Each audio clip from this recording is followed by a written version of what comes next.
आइसक्यौँ हैन। अब 6 किलोमिटर मात्र बाँकी छ। हामी बिहान उठेर मुखै नधोकिन गुटुङटुङ गुटुङटुङ गुटुङटुङ धुलीखेल लागेको छ, प्रस्थान गरेछ है। यसरी हिँडेको पनि भर्खरै हो, अब चाँडै आइपुग्छ। सो यतिखेर चाहिँ धुलीखेलबाट देखिएको सनलाइटको दृश्य है, यो चाहिँ राम्रो कोजी प्लेसमा छ। सो अब हामी ठ्याक्कै धुलीखेल नगरपालिकामा पनि आइसक्नु लाग्यौँ। यो चाहिँ सल्लो गाडी धुलीखेलको।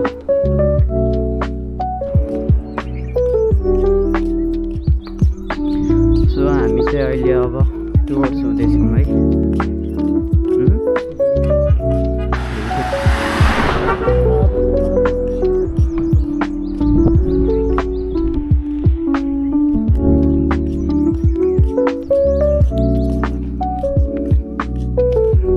सो यो चाहिँ काभ्रे जिल्लाको सल्लो घारी हो है।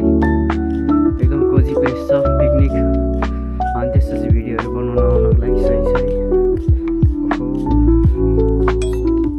हामी चाहिँ यहाँनिर बेकरीमा आइसकेको छौँ है। जिप बेकरी हो। अब यहाँ यतातिर चाहिँ धुलीखेल नगरपालिका छ है। अनि यो चाहिँ धुलीखेल नगरपालिका हो। सही छ है।